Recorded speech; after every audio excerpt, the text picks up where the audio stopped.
Today's episode with Jeff Jarrett, the WWE Hall of Famer, is one of my favorites that we've done, and I'm excited for you all to hear it, and it's coming up right now on Sports Spectrum.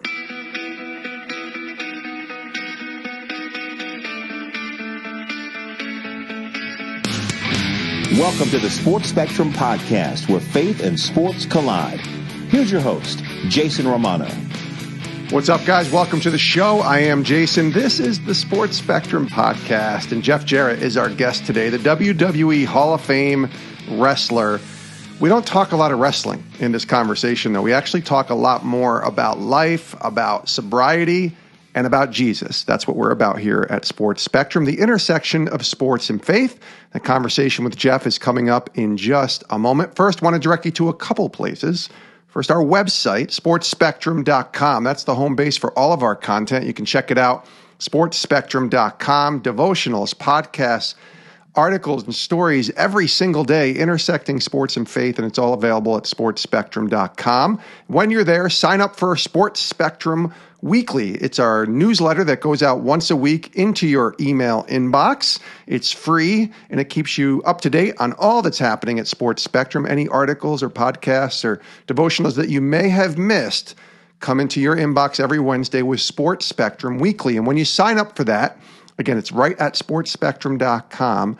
You sign up for our weekly newsletter, Sports Spectrum Weekly, you will get a free 10-day daily devotional written by professional athletes, written by them for you to consume, to go through together with a team, maybe individually. Just a great place to connect with the Lord for 10 days.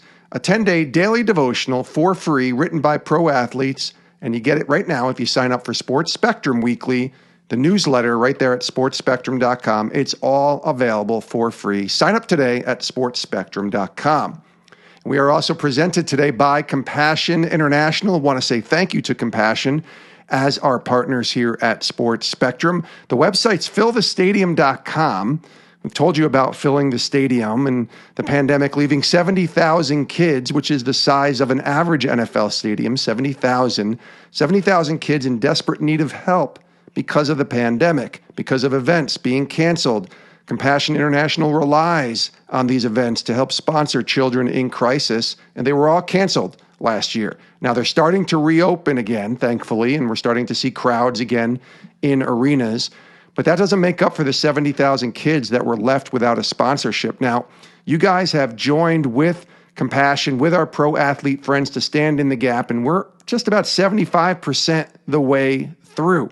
About 50,000 or so seats have been filled, but we still got a long ways to go, and your help is so needed right now. You can go to fillthestadium.com to donate, help release these kids and their families from poverty. It's dire for so many of these families in desperate need of help, and you can help make that difference by going to fillthestadium.com, clicking Give Now, and releasing these kids and their families from poverty. This is a stadium that cannot remain empty.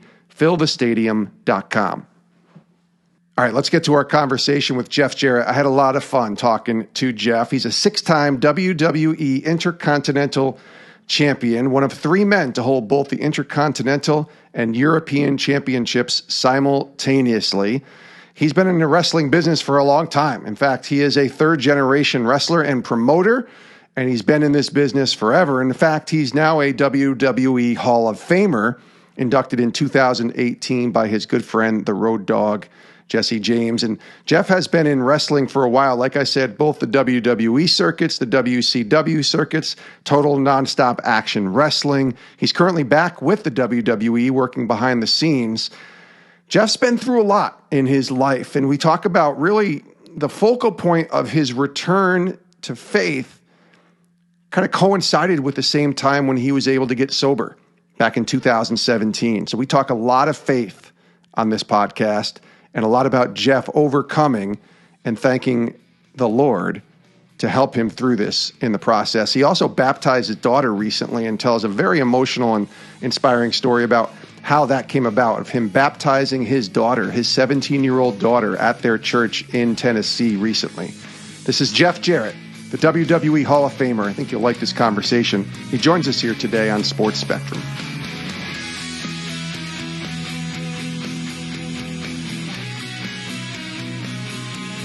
Jeff Jarrett, and he joins us here today on the show. Hey, Jeff, what's going on? Hello, Welcome to my Sports friend. Spectrum. How you doing, buddy? I appreciate it, man. Well, it's in a way, I feel like it's been a long time coming. We've followed each other on Twitter and have intersected and love your social media posts. But looking forward to this is probably a little bit. I've done a lot of media, through my entire career, but specifically the last 90 days, I've done an awful lot of media. So this is taking a little different path, and one that I welcome very much, and I think you know why. But I'll let you get into that. Absolutely. We will intersect the conversation as we always do with faith. I want to start, though, with this. What we're doing is a podcast, obviously, but you're into this new venture of podcasting as well, My World with Jeff Jarrett.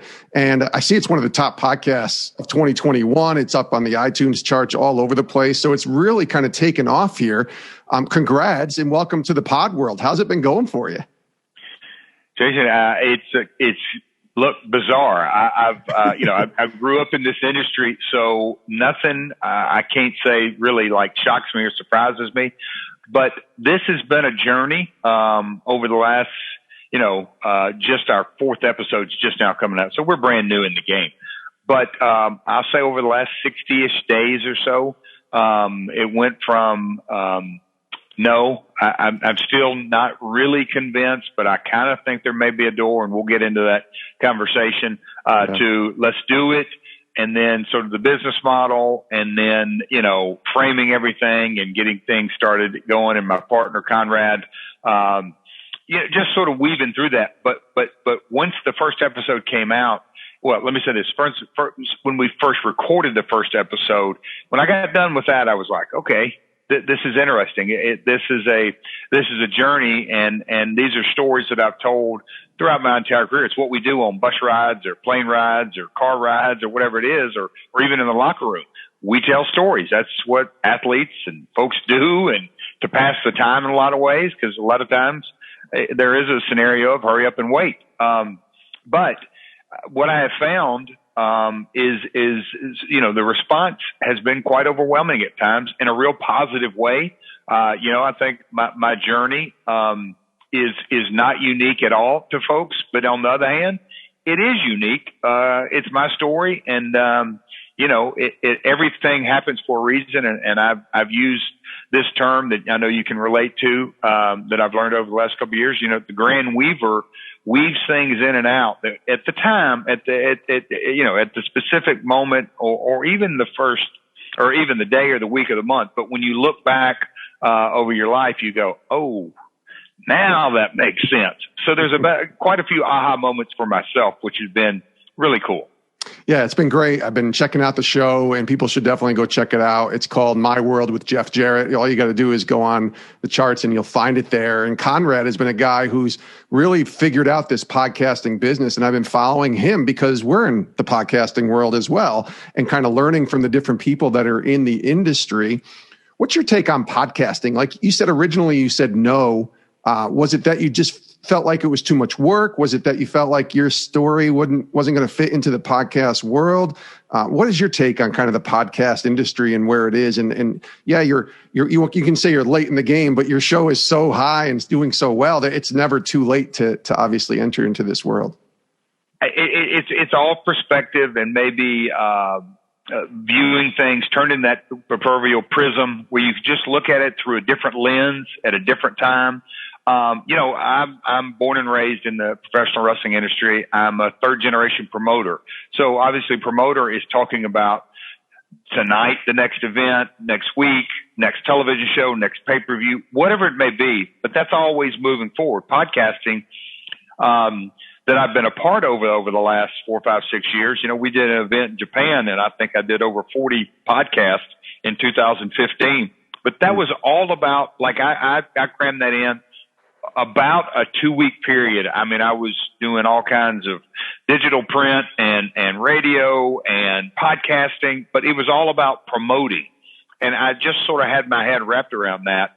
And you want to talk about sort of intersecting worlds. Last year when the pandemic hit and COVID shut us down, when I watched Michael Jordan, I've told this story on multiple occasions over the last 30 or 60 days, but when I watched Michael Jordan in The Last Dance and that documentary, look, I'm a basketball junkie, Bulls fanatic during the 90s, loved Michael Jordan, loved just his story, to walk away for 2 years and to come back and win 3 more. And then I am a Phil Jackson fan, and see him move on and win more championships, just that whole dynamic. And of course, a late 20, early 30, impressionable, I call those kids now, unfortunately, but just to sort of watch all that. And then here it is, and we're shut down in our house. And I'd never been off the road for this extended period of time, last year, which was another game changer.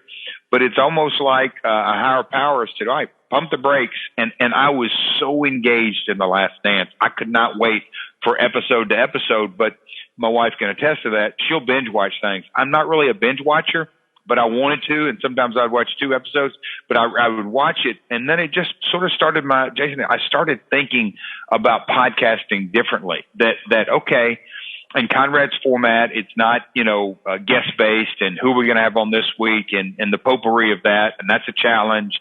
And then you're pretty much guest dependent, in a lot of ways. And so watching The Last Dance and watching how that was produced and going back and the footage and the stories and how it wove all in, the podcasting is like Netflix or Hulu, or YouTube. It's on-demand entertainment.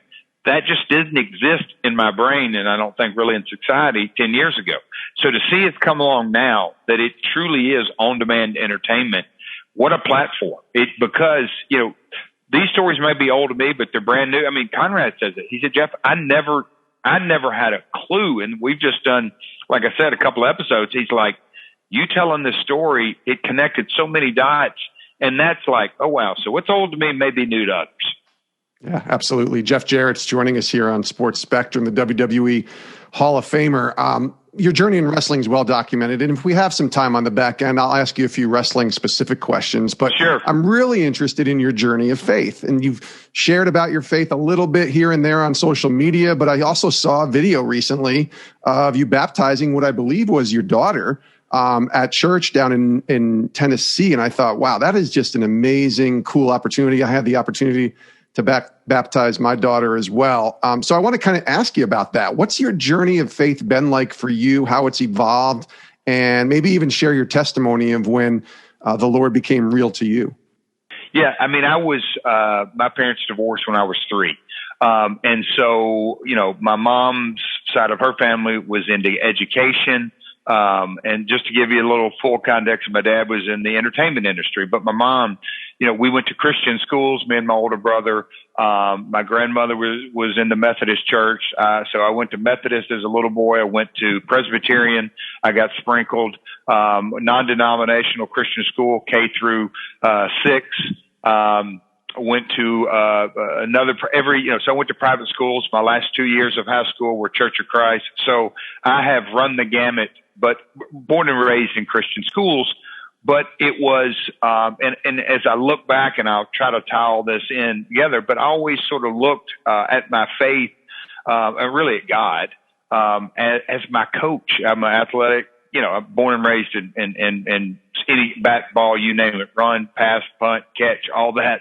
But I always really looked at God as and wrongly so. And that is, it is my mistake, but it's really the how I was raised. It's either my principal or my headmaster or my teacher or my head coach.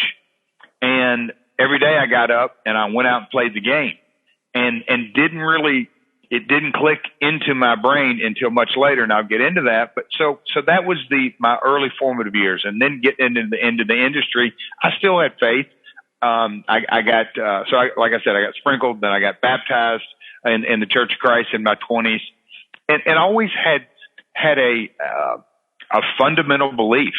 Enjoyed sermons and going to church, and tried to raise my kids the best I could with a foundation of faith. But again, going back to how I was raised, and that looking at the Lord through the incorrect prism of He's coach or teacher. And so that led me through my journey, essentially through ups and downs and trials and tribulations. And, you know, if I had something go good in life, wow, man, God, thanks.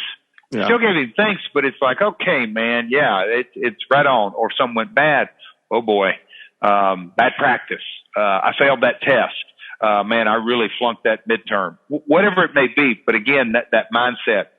And then I got to a place, and it's, you know, some of it's well documented, some of it's not. But I went into alcohol treatment in October of 2017, and Jason, I can't tell you what a incredibly,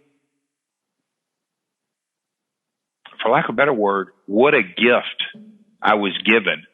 WWE paid for my treatment, but the gift of life, it's that strong, because when I got in there, I didn't really realize so many things, and I don't want this to just be about sobriety, but sober-minded is scripturally based, but really looking at, my higher power, as it's called in recovery, but I call him Jesus. But when I look at God and look at God as the creator, the supreme being, and Jesus is the one who continually intercedes. He's the one who helps me, quote unquote, cheat on test. He's the one who helps me take that shot. He's the one who makes it go in, but he intercedes. And the Holy Spirit is right here beside me, and he helps me with my form. I can still use all those analogies, but the Holy Spirit's there with the cheat sheet in his hand, if that's what it is.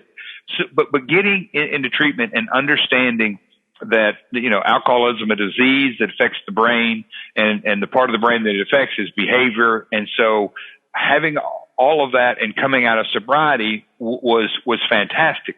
And it's, I can't give enough praise to that. But much more importantly with that, it gave me the opportunity, and when I say that, going through treatment, but really God, he pressed pause on my life and said, okay, now it's time. And I want you to look back, and I've got a buddy of mine who really, when he said this, he had no idea how much it resonated with me. But when my faith turned into facts, I went, oh, wow. You know, I've been in 3 massive car wrecks, not a scratch on me. There's no reason. I could give you, Jason, many, many stories. There's no reason logically for me to say, I walked out of there with no scratch. I could tell you the car wrecks. I could tell you just the idiotic behavior, all the different things. And when I look at back on my life and find out, okay, God's got this. I didn't save myself. I mean, there's no possible way. So looking at that, quit putting alcohol in my body where I could have a sober mind for a couple of days at a time, and then one after another. But then coming out of that and really looking at the scripture from a completely different context. Give us this day our daily bread. He didn't say, hey man, I'm going to give you a week's worth. I'm going to give you 2 weeks worth. I'm going to give you 3. No, he really says, I'm going to give you a day's worth.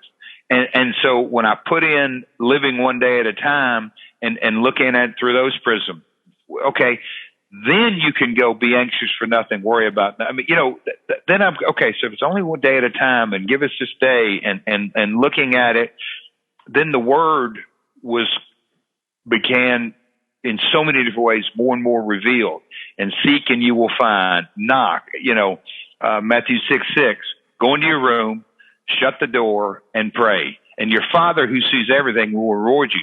It's like when I read that for the first time in with a real clear mind, I go, man, it don't get any simpler than that. I mean, it's like, okay, you know, I may believe over here in some Galatians, there's some Ephesians, but no, that Matthew can't be right. No, it's all, you know, so it's either all or nothing. Yeah. And so when you start looking at it from those pieces of the puzzle, and again, the grand weaver weaves our life together, and it's ugly at times, but that's really the back of the cross point needle stitch. It may not look pretty at times and a day at a time. It can get messy, it can get ugly, but if you flip it over and look back on your life, I'm amazed every day in so many ways.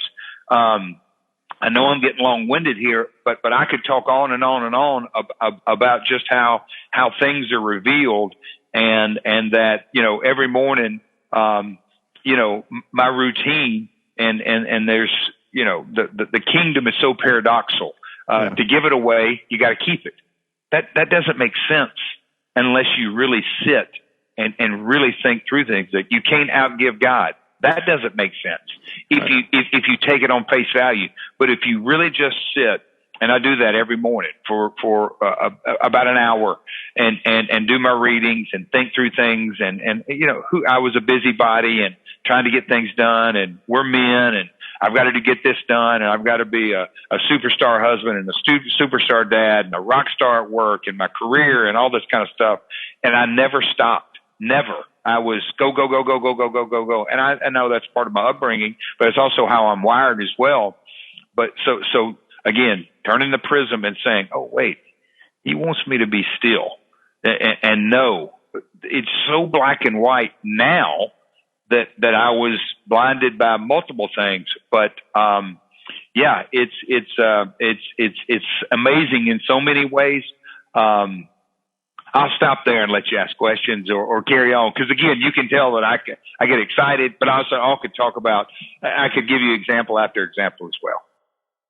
Let's take a quick break from our conversation here on Sports Spectrum to tell you a little bit more about Fill the Stadium and our friends at Compassion International. Now, you know about Compassion. They are the most trusted child development ministry in the world. All that they do is about children and releasing them from poverty. They do it all in Jesus' name. And now we have this Fill the Stadium initiative that's been going on for more than a year now, and we're making such amazing progress trying to fill 70,000 empty seats with children who are in crisis. 70,000 kids were left without an opportunity for food and shelter and clothing and all the basic necessities that children should have. Normally, they would get sponsored in a regular year, but the pandemic wiped all of that out. And so now you can come alongside myself, our friends at Compassion, our pro athlete friends, and help fill the stadium and release kids from poverty. You can go to the website, fillthestadium.com, to donate right now, fillthestadium.com, and let's release these kids from poverty. Let's reach our goal of 70,000 filled seats. Go to fillthestadium.com.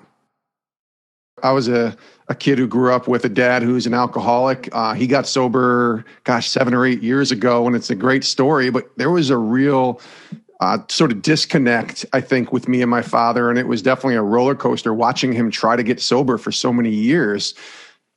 I say that because it leads me to the next question about the video I saw that you posted on social media recently. And you were baptizing your daughter. I also saw Robbie Gallaty, I think was the pastor, who was a guest on this podcast a couple years ago, which is kind of cool how that all intersects with Pastor Robbie and yourself. But the opportunity to baptize your daughter, and I don't know the relationship with your own kids. I don't. I'm hoping it was great, but sometimes alcoholism can cause some rifts, if you will, or some disconnect with certain family members. But even coming full circle to be able to baptize her, can you kind of take me through that as deep as you want to go to that moment where you were able to say, or maybe she asked you to baptize her. I don't know the situation, but to be able to be, dunking your daughter, if you will, into the pool and coming up a new creation and making that public declaration of who Jesus is. It had to be pretty awesome as a dad. Wow. I'll try to get a jumping off point, but Long Hollow Baptist here in Hendersonville, Tennessee, and Robbie, he's been in recovery 17, 18 years. So there's a whole different, man, Jason, we don't have 24 hours to get this, but anyway, I'll just say that, and you're right, my story, obviously ups and downs, and look, alcoholism, and you almost said it, but I'll finish your thought. It's a disease of the family. Yes. Alcoholism and addiction. And so it affected every relationship I had, obviously my daughter's, and the father-daughter relationships or husband-wife relationships, they're never perfect. My duty is to get up and do the very best I can today. But of course, there's been some broken relationships that are in different stages. But look, we're all I'll say the proverbial rowing in the same direction right now, that our own, on everybody has their own individual, journey and pace. Sure. As a father, that's not the easiest to accept because, again, I want to fix things. I'm going to do this. I'm going to do that. And as opposed to getting a knockout punch from the Lord, sometimes he just swats me on the wrist and says, "Hey, dude, I got this. Relax. Hadn't you learned enough?" But that's life. But no, Jaren is, my youngest daughter. And, folks, if you want to look up longholla.com, and there's a huge revival going on, spontaneous, that sort of happened, not sort of, Robbie and everyone at the church, we've had, again, it's started in December, very spontaneous, and out of spontaneous obedience. And I think, the thing I want to, again, I could get wordy and rambling here, but I think the most important thing for me to share right now is, look, Jaren, she's 17 now. Of course, she saw, and experienced and lived some uncomfortable times. Look, you can have the disease of addiction and alcoholism or you not. Father-daughter, family relationships, we're all broken. And the comfort in knowing that, hey, that's how we're made. But God has this master plan. He, one way or another, and I've tried to teach my kids this year, we've really got a couple options in life. Either we discipline ourselves, or the world will discipline us, or God will. Take your pick. Mm-hmm. It's happening. And there's no wiggle room. But Jaren, I baptized her and two of her sisters, about 7 or 8 years ago, Jason. And this is where it gets cool. So she was baptized, but, she was the youngest, at that time. Out of her three sisters, obviously she's the youngest at that time. So she sort of said, "Hey, I'm going to get," or she didn't even say it. "Yeah, I'm getting baptized. My older sisters are," but not a truly conscious decision. And this is what I think is the coolest part of the story, that, we went to church 2 weeks ago or 3 weeks ago, and another fantastic sermon from Robbie. And then, I take notes during the sermon. And then when I sort of leaned back, the sermon was over and he began to do his final prayer. I had my arm around Jaren like I usually do this time of the sermon, and I felt her stand up, and I said, "Oh, that's cool. Okay. She's standing up." And then he did a call, and I'm like, okay, she walked up front. But in my mind, I'm like, she's already been baptized. So, which is cool. I mean, all this. Yeah. And then we went into the last song, and the song starts, and then I have a tap on the shoulder because I knew they had all walked off stage right. And I just thought, okay, she's coming back to her seat. And I looked down, she said, "I'm getting baptized." Wow. And man, you talk about a spontaneous, now, no relatives, no sisters. Karen wasn't there. Nobody was there this Sunday, just me and her. I mean, so spontaneous obedience is something that's the biggest gift there's a lot of things. She's a great kid, great athlete, great academics, but her relationship, and I'll sort of go back to weave this into the sort of the whole story so I got sober in October, Jason. So the following summer, she went off to camp, and 400 or 500 kids, and big stuff was the camp, and she's in an auditorium, and they're basically passing the microphone around, asking for people to give quick little testimonies, basically saying, "Have you ever witnessed the Holy Spirit, or have you seen the Holy Spirit move?" And I'll get emotional every time I tell a story. So Jaren, 8th grader at that time, she's just finishing her sophomore year. So 3 years ago, so that'd been a 7th grader. Yeah, 7th grader. She basically gave a real short story that my dad went away for 56 days. And when he came back, he was changed and he didn't do it. Wow. And that's some heavy stuff, dude, as a dad, as a believer. So she witnessed that. And then her spontaneous, obedience a couple of weeks ago. And then, we went back and I saw, me and Robbie are buddies, the pastor and all this. And he goes, "Are you baptizing her?" And I said, "Hey, I'm darn sure not making that decision. That's her decision or your decision. I'm out of the decision-making business. I just sort of follow. Yeah. And then, Robbie's like, no, you do it. And then I said, no, I want you to ask her. And she said, no, I want Dad to do it. And so a gift. So it was, amazing.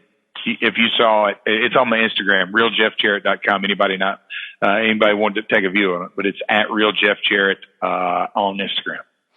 I loved it, and people should definitely go see it on Instagram, on Twitter as well, I think is where I saw it. And it's interesting because I want to kind of intersect real quick as we wind down the worlds of wrestling with faith, right? And I told you I was going to ask you this because, from the outside and following you, even listen to your podcast, it's mostly about the wrestling and your journey and your stories. And, I've been watching a ton of documentaries. I think the WWE Network is fantastic and has a ton of old documentaries on the guys that I watch either growing up or even in my 20s when The Rock and Stone Cold and yourself was a big part of that uprising and the second upheaval, if you will, of the WWE in the late 90s. So I'm really kind of getting back into the wrestling side. And so I see that, but then all of a sudden, a Jeff Jarrett drops a video of you baptizing your daughter. And I'm like, man, there's a lot more, I think, in this wrestling world of guys who are real people, who are dads and husbands. And, we had Ted DiBiase on a couple years ago and he shared his story. My goodness, does he have an incredible testimony? And then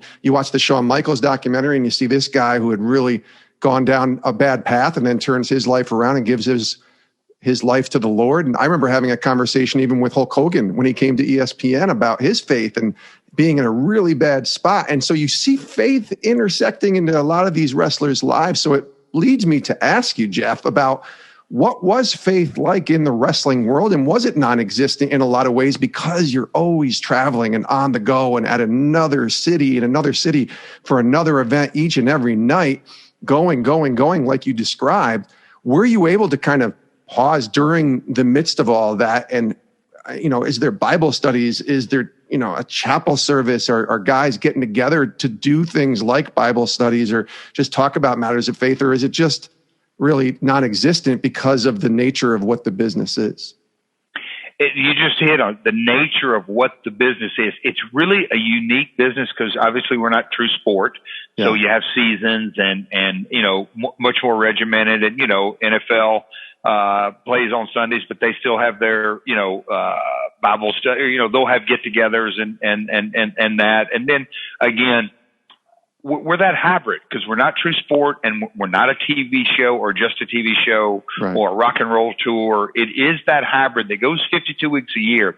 And then on top of that, our business is based on ego. It's just how it is. It's, and so when you match ego up with faith, well, we know what that gets. It doesn't work ever. Like not kind of work. It just fundamentally, in our business, we're the biggest, strongest, fastest, smartest, whatever it is, or lie, cheat, steal, connive, whatever it is.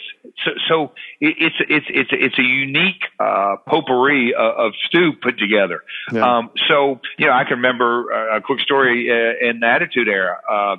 I got pulled to the side by a deacon in the church who wasn't real jiving with that. And there was some bad stuff, quote unquote.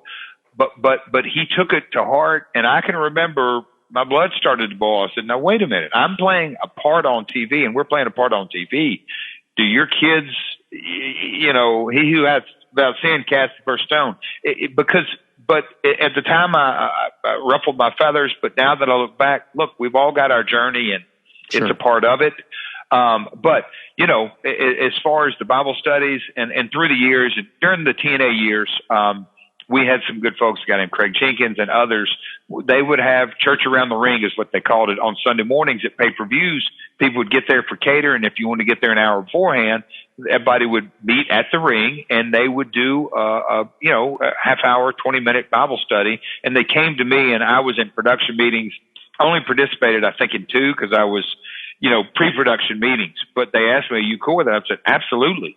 Go for it. I thought it was great.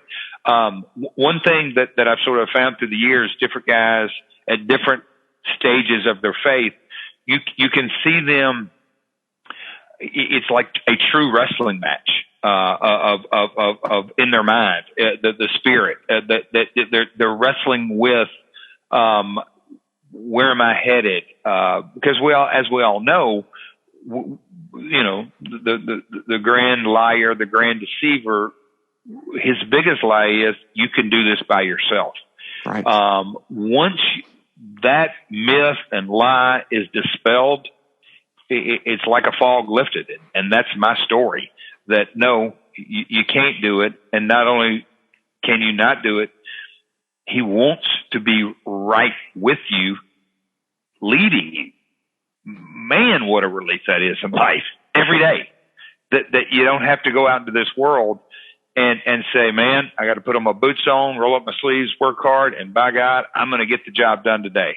That's laughable to me now. It is, hey man, I'm following your will.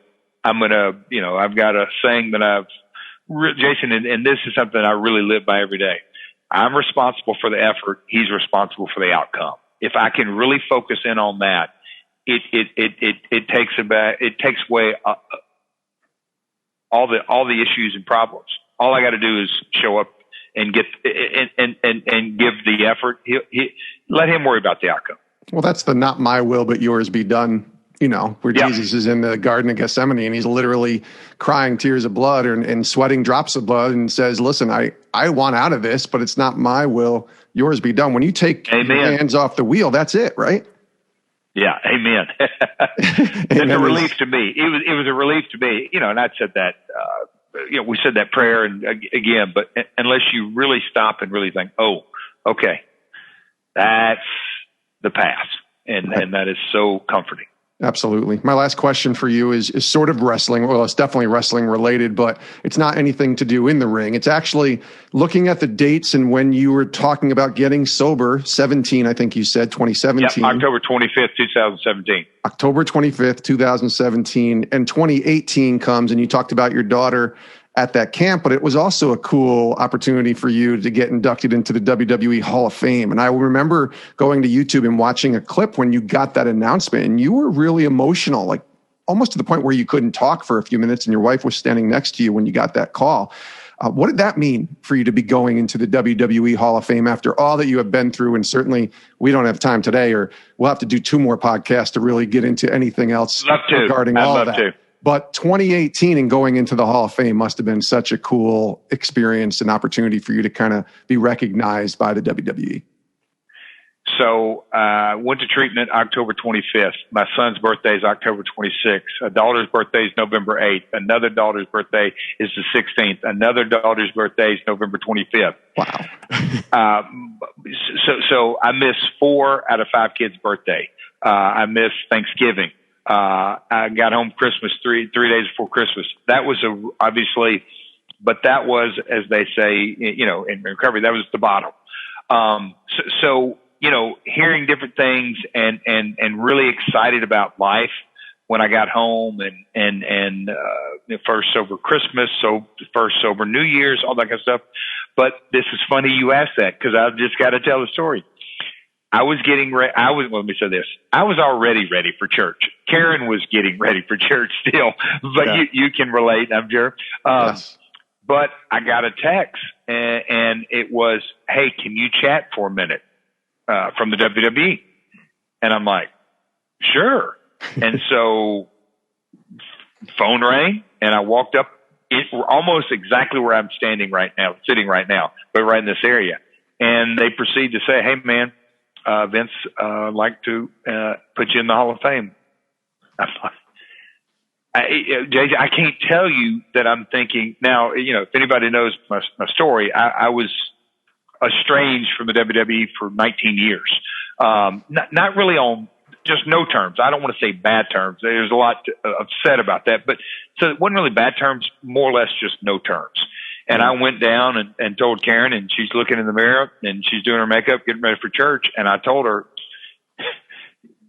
WWE just called, they want to put me in the Hall of Fame. I mean, it was like, I don't say one of the first, but yeah, it probably, because we were talking about, it was one of the first times I'm thinking, the Grand Weaver.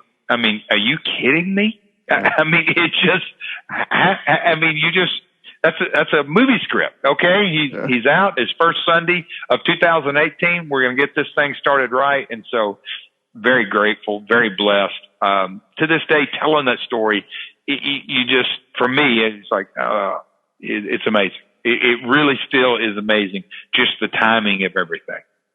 Well, the timing hasn't worked out better for us, my friend. I'm glad that we were able to make this happen. And thank you for being here on the podcast on Sports Spectrum. And I love that you're trusting in the Grand Weaver. I wrote that down. I'm going to be using that as well. I just think that's such a perfect way to describe who God is and his impact on all of our lives. Jeff Jarrett, thanks for joining us, my friend. All the best to you. And we'll be listening to your podcast. Again, it's called My World with Jeff Jarrett. Make sure you go check that out. And hopefully we'll get you back on again sometime. Thanks for joining us. I'd love to come back on. I don't want to be a stranger. Hope you have a great day. And Jason, I really appreciate you having me on. And many thanks to Jeff Jarrett, the WWE Hall of Famer, World Wrestling Entertainment, for joining us here today on Sports Spectrum. I enjoyed this as a guy who grew up on wrestling as a kid, and Hulk Hogan and Brutus the Barber Beefcake and Junkyard Dog and Randy Macho Man Savage and Andre the Giant and the $1 Million Man, Ted DiBiase. I mean, that was my childhood from ages 10 to 15.